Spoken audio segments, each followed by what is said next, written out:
اسی اعتبار سے آپ کی خدمت میں سورہ مبارکہ البقرہ کی یہ آیت مکمل پڑھی گئی، اس کا نشان ہے 152۔ مالک دو جہاں خالق ارض و سما نے اس آیت میں دو ہی پیغامات دیے ہیں، ایک ذکر ہے اور دوسرا شکر ہے۔ ذکر اور ہے اور شکر اور ہے۔ جو ذاکر ہے وہی تو شاکر ہے۔ بھلا کب کہاں کوئی کافر ذاکر ہے، کب کوئی کہاں ذاکر کافر ہے؟ تو ذکر بھی وہی کرتا ہے جسے شکر کی توفیق مل رہی ہو، اس لیے کہ ایک ہی آیت میں خدا نے سب کو جمع کیا ہے۔ قرکم، بس تم مجھے یاد کرو، میں تمہیں یاد کروں گا۔ سوچئے کہاں ہم خدا کو یاد کریں اور کہاں خدا ہمیں یاد کرے گا؟ تو یہ یاد کا ترجمہ کیا ہو سکتا ہے؟ ذکر کا ایک مطلب تو یاد، اور یاد وہ کرتا ہے جس کے بھول جانے کا مسئلہ ہو۔ جیسے آپ مجھ سے کہتے ہیں کربلا جائیے تو بھول مت جائیے گا، یاد رکھیے گا۔ تو یاد رکھنے کی بات وہاں ہوتی ہے جہاں بھول جانے کا مسئلہ ہو۔ تو پروردگار نے انسان کو سمجھایا بھول نہ جانا، تم مجھے یاد رکھو گے اپنی محفل میں، میں تمہیں یاد رکھوں گا اپنی محفل میں۔ تمہاری محفل تم جیسوں کی ہے، میری محفل مجھ جیسوں کی ہے۔ تمہاری محفل زمین پر ہے، میری محفل عرش اولا پر ہے۔ تو تم مجھے یہاں یاد کرو، میں تمہیں وہاں یاد کروں گا۔ ذکر کی تین اقسام ہیں، ایک ذکر لفظی ہے، ایک ذکر عملی ہے، اور ایک ذکر قلبی ہے۔ یا کوئی انسان یاد کرے زبان سے؟ ذکر لفظی کو آسان کر دوں آپ کی خدمت میں کہ ایک ہے اسم خدا اور ایک ہے ذکر خدا۔ بعض نادان لوگ سمجھتے ہیں کہ اسم خدا ہی ذکر خدا ہے، حالانکہ اسم خدا اور ہے اور ذکر خدا اور ہے۔ کیا مطلب ہے؟ اسم خدا کا مطلب خدا خدا خدا کرنا، ذکر خدا کا مطلب خدا والوں سے خدا کو یاد کر لینا۔ کبھی اس معصیت کو چھوڑ کے اطاعت کرنا، یہ بھی ذکر خدا ہے۔ کبھی واجبات کے ساتھ مستحبات کو انجام دینا، یہ بھی ذکر خدا ہے۔ اور کچھ نہ صحیح مصلی پر بیٹھ کر خدا کی عبادت کے ساتھ ذکر خدا تسبیح ہے فاطمۃ الزہرا صلوات اللہ علیہ۔ خدا اگر یوں فرمائے کہ اے مومنو اللہ کو بہت زیادہ یاد کیا کرو، بہت زیادہ کا مطلب کیا ہے؟ صبح یاد کرو، شام کو یاد کرو، رات کو یاد کرو، اپنے گھر میں یاد کرو، اپنی دکان پہ یاد کرو۔ یہ کہاں کہاں یاد کرتے؟ سلام ہو امام جعفر صادق پر علیہ السلام۔ آپ نے مشکل آسان کر دی، فرمایا اس آیت میں خدا نے ذکر کثیر مراد لیا ہے۔ تو ذکر کثیر ہو نہیں سکتا جب تک کہ در کوثر نہ ملے۔ کثیر کا تعلق قلیل سے کہاں ہو سکتا ہے؟ کثیر کا تعلق کوثر ہی سے تو ہوگا، تکاثر سے نہیں ہے۔ تکاثر اور ہے، کوثر اور ہے۔ یہاں بھی تولا تبرہ دونوں ساتھ ساتھ ہیں۔ اگر مال کے جمع کرنے کا شوق ہو جائے تو تکاثر ہو جاتا ہے، اگر ولایت کے جمع کرنے کا شوق ہو تو کوثر ہو جاتا ہے۔ تو لفظ کثیر کو کوثر سے پوچھئے۔ امام اشاعت فرماتے ہیں کہ نماز واجب کے بعد تسبیح سیدہ فاطمۃ الزہرا صلوات اللہ علیہا کی تلاوت کرنا۔ بھئی یاد رکھیے یہ طریقہ آپ کے علم میں محفوظ ہے کہ 100 مرتبہ ذکر خدا ہے اسم خدا کے ساتھ۔ یہ اسم خدا کہاں سے ملا ہے؟ یہ اسم خدا اسم فاطمہ سے ملا ہے، اسم فاطمہ اسم محمد مصطفیٰ سے ملا ہے۔ تو تلاش کرتے ہوئے چلیں تو بات سمجھ میں آ جائے گی کہ اسم خدا سے ذکر خدا تک کا سفر ہے۔ 100 مرتبہ خدا کا نام لیا، کیسے نام لیا؟ اس کی صفات کے لحاظ سے لیا۔ کبھی اللہ کو اکبر کہا تو 34 مرتبہ پڑھا، کبھی اللہ کے لیے حمد کو بیان کیا 33 مرتبہ پڑھا۔ یہ کم کیوں کر دیا؟ راؤنڈ فگر کیوں نہیں ہے؟ کبھی خدا کا نام لیا سبحان کے ساتھ تو 33 مرتبہ پڑھا۔ یہ فگر کون بتا گیا؟ یہ فگر وہ بتا گیا جو کائنات کی فگر بتانے والا ہے۔ میں اس کو آسان کر لیتا ہوں، آج تو ڈیجیٹل کا عنوان دور ہے، ڈیجیٹل مارکیٹنگ کا، اور بغیر نمبرنگ کے تو کچھ ہوتا ہی نہیں ہے۔ اب تو اسکین کر کے بھی آپ اپنے مطلوبہ شے کے اسے معلومات حاصل کر لیتے ہیں، نمبر کا سارا دخل ہے۔ جب میں کیا کروں، مجھے روک لیا ایئرپورٹ پر کہ آپ کے پاسپورٹ پہ جو نمبر ہے ویزے میں اس کے ایک نمبر کی ڈیجٹ کا فرق آ گیا ہے۔ بھائی نمبر سے بدلنے سے کیا ہوتا ہے؟ میں تو وہی ہوں نا، کہ نمبر بھی سیم چاہیے۔ تو اگر یہاں کے ایئرپورٹ پر روک لیا جائے تو خدا اعمال کو اس ایئرپورٹ پر روک لے گا۔ جیسے سیدہ نے کہا تھا ویسے پڑھ کر آئے ہو، صلوات پڑھے محمد و آل محمد۔ اور چھوٹی سی صلوات سن لیجئے۔ اب آپ تو بہت مسائل کا شکار رہتے ہیں، کراچی والے ہیں نا، تو بار بار کراچی کے مسائل ممبر سے بیان کیے جاتے ہیں۔ میرا عنوان کراچی کے مسائل بیان کرنا نہیں ہے، لیکن کبھی ایسا ہو سکتا ہے کہ پانی کا مسئلہ ہو جائے اور پانی کے لیے آپ چاہیں کہ بورنگ کروائیں، تو فگر کے بڑے مسائل ہیں۔ کس علاقے پانی میٹھا ملے گا، کہاں تک پانی میٹھا ہے، اور کتنی گہرائی میں جانے کے بعد ملے گا۔ تو جیسے گہرائی میں جانے کے بعد پانی کی تلاش ہے، ایسے ذکر خدا میں ثواب کی تلاش ہے۔ فاطمہ سے بہتر گہرائی ذکر خدا کون جان سکتا تھا؟ ایک تسبیح دے دی ذکر خدا کا خزانہ دے دیا تو نماز کے بعد پڑھیں تو انداز الگ ہے. اور رہیے گا اگر کبھی ذکر کی ترتیب میں فرق ہو جائے تو یہ کینسل کر دیجیے گا. ثواب الگ سے ملے، گھبرائیے نہیں، یہ کینسل ثواب میں نہیں ہوگی، تسمیع کے عنوان سے کینسل ہو جائے گی. یعنی اگر آپ نے اللہ اکبر پڑھ دیا 35 مرتبہ تو یہ ذکر مطلق ہو گیا، ذکر تسمیع کے بجائے. اس کا ثواب الگ ملے گا، مگر تول کے نظام بتایا گیا امام کی روایت میں، اس میں آپ کو 34 مرتبہ ہی پڑھنا پڑے گا. بات واضح ہو رہی ہے؟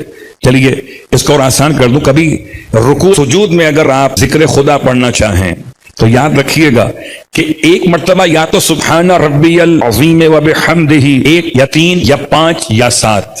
اگر آپ نے نمبرز کو آؤٹ کیا، آپ نے 2 بار پڑھ لیا سبحان ربی العظیم وبحمدہ، تو 1 مرتبہ ذکر مطلق ہو گیا، 1 مرتبہ ذکر رکوع ہو گیا. آپ نے سجدے میں ایسا کر لیا کہ سبحان اللہ سبحان اللہ سبحان اللہ، 3 یا 5 یا 7 یا 9، آپ نے 4 بار پڑھ لیا تو 3 مرتبہ ذکر سجدہ ہو گیا، 1 مرتبہ ذکر مطلق ہو گیا. اس کا ثواب الگ ہے، اس کا حساب الگ ہے. میں فقہی مسئلہ بھی بیان کر گیا. اور اب آئیے رات کو سونے سے پہلے ذکر خدا. سرکار ختم یہ مرتبہ احمد مجتبی محمد مصطفیٰ صلی اللہ علیہ وآلہ وسلم اسی تسبیح کے بارے میں بالعکس بیان کریں گے کہ اب رات کو سونے سے پہلے ہر ایک مومن کو چاہیے، ہر ایک مومنہ کو چاہیے کہ تسبیح سیدہ پڑھ کر سوئے تاکہ نامہ اعمال میں عبادت ذکر کثیر کا ثواب لکھا جائے. کیا کرے کہ پہلے سبحان اللہ پڑھے 33 مرتبہ، پھر پڑھے الحمدللہ 33 مرتبہ، آخر میں پڑھے اللہ اکبر 34 مرتبہ. یا رات کو سونے سے پہلے ہے تو نماز واجب کا مسئلہ الگ، رات کو سونے کا مسئلہ، ذکر خدا کے لفظی ذکر خدا. اور اب آئیے اسی ذکر خدا کو سمجھاتے ہوئے دوسری منزل ہے کہ ذکر لفظی، ذکر لسانی کے بعد ذکر قلبی.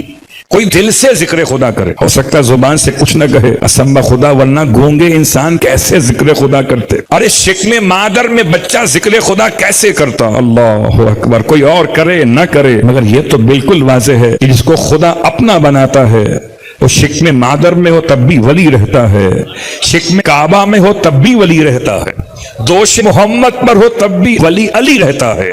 تو ایک ذکر لسانی ہے، ایک ذکر قلبی ہے، دل سے خدا کو یاد کرنا. اور دل کی تفصیل میں جاؤں گا نہیں، دل کو تو آپ مجھ سے بہتر جانتے ہیں. قبلہ اگر کوئی گھر میں چائے بنا کے دے بغیر دل کے تو آپ کہتے ہیں یا تو اس میں چینی زیادہ ہو گئی یا دودھ کم ہو گیا، یا پتی زیادہ پکا دی گئی، تو آپ پلٹ کے کہتے ہیں دل سے بنائی ہوتی. تو پتہ چلا بیلنس کرنا، ذائقے کا آ جانا، اس کا تعلق دل سے ہے. تو کبھی خدا کو یاد کریں زبان سے، کبھی خدا کو یاد کریں اپنے دل سے. اور تیسری اور آخری بات، کبھی خدا کو یاد کریں اپنے اعضاء و جوارح سے. آپ کے ہاتھ بھی، اللہ اکبر، آپ کے ہاتھ اطاعت خدا میں رہیں. مصلی بچھانا بھی ہاتھوں کی عبادت ہے، مصلی اٹھانا بھی ہاتھوں کی عبادت ہے، مومن کا ہاتھ تھامنا بھی ہاتھوں کی عبادت ہے، ماں باپ کے ہاتھوں کو چومنا بھی انسان کے اعضاء و جوارح کی عبادت ہے. تو اعضاء و جوارح سے ذکر خدا کرنا، یہ تمام کے تمام ذکر خدا کی 3 منزلیں مکمل ہو رہی ہیں. بھائی ان تینوں کو آسان کرتے ہوئے ابھی مجھ سے پہلے جو منقبت خوانی کر رہے تھے، سبحان اللہ کیا وجاہت ہے کہ نام میں وجاہت ایسی سمٹ کر آ گئی ہے کہ کلام بھی خوبصورت تھا اور شخصیت بھی. وجی صلوات پڑھے محمد وآل محمد. ان تینوں جملوں کو استعمال کیا.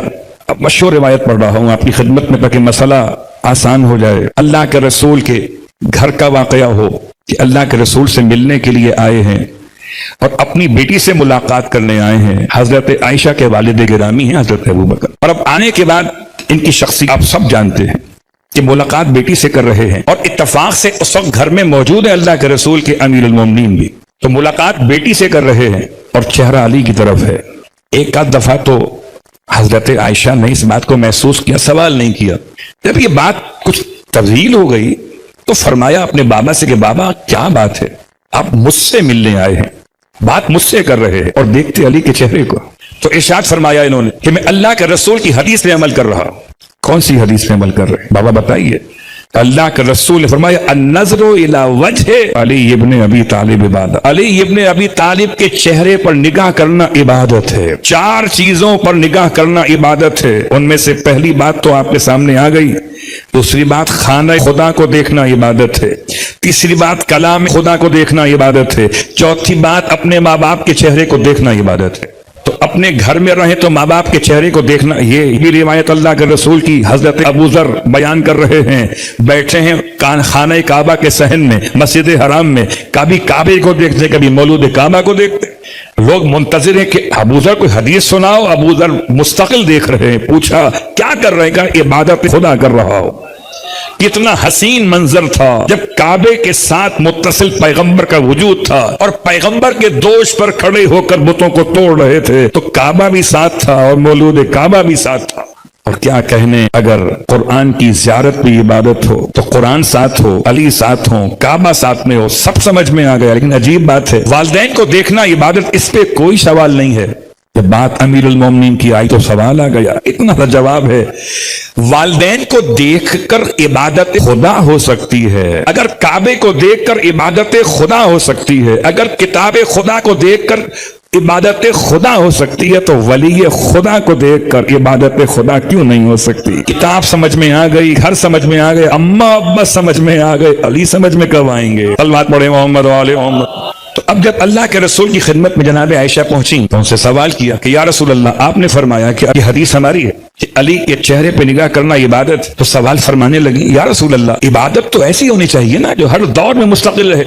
ایسی عبادت کیسے ہو جو کبھی ہو اور کبھی نہ ہو؟ کیا مطلب؟ کہ جب تک علی حیات رہیں گے یہ عبادت ہوتی رہے گی، اور جب علی حیات نہ رہیں گے تو یہ عبادت کیسے ہوگی؟ آپ مسکرائے، فرمایا پریشان نہ ہوئیے، اس کا بھی انتظام کر دیا ہے. کیا مطلب ہے رسول اللہ؟ کہ علی کا ذکر بھی عبادت ہے. تو اب سوال کیا جناب عائشہ نے، یا رسول اللہ، ٹھیک ہے، اگر کبھی کوئی ایسا دور آ جائے کہ ذکر علی کرنا بس میں نہ ہو تو پھر یہ عبادت حاصل کیسے ہوگی؟ فرمایا عائشہ سے گھبرائیے نہیں، اس کا بھی انتظام ہے. وہ انتظام کیا یا رسول اللہ؟ فرمایا علی کی محبت بھی عبادت. اللہ اکبر. کیا مطلب ہے؟ کہ سامنے ہو تو دیکھو عبادت، اور زبان سے کہنے پر پابندی ہو یا نہ بول سکو تو محبت کرو عبادت. تو تینوں عبادتیں جمع ہو جائیں گی اگر زبان پر علی ہوگا، نگاہوں میں چہرہ علی ہوگا، اور دونوں ہاتھ اٹھا کے سلام خدمت علی ہوگا. نہ جانے دے گی نجف شوم یہ قسمت، ملیں گے قبر میں مولا سلام کر لیں گے. تو تینوں عبادتیں، صلوات پڑھے محمد وآل محمد. فاذکرونی اذکرکم واشکروا لی ولا تکفرون. یاد کرو میں تمہیں یاد کروں گا. خدا یاد کیسے کرتا ہے؟ رحمتوں کے ذریعے سے. خدا یاد کیسے کرتا ہے؟ مغفرتوں کے ذریعے سے. خدا یاد کیسے کرتا ہے؟ خدا یاد کرتا ہے نعمتوں کے ذریعے سے. بلاؤں کو ٹال کر، مصیبتوں سے نکال کر، حیات بڑھا کر، بیماری مٹا کر، غربت کو فنا کر کے وہ تمہیں یاد کر. تم اسے یاد کرتے ہو غربت میں، مشکلات میں، پریشانیوں میں. تم اسے یاد تو کرو بازاروں میں، تم اسے یاد تو کرو اپنی محفلوں میں، تم اسے یاد تو کرو اپنے گھر کی تنہائیوں میں. یاد تو کرو نماز شب.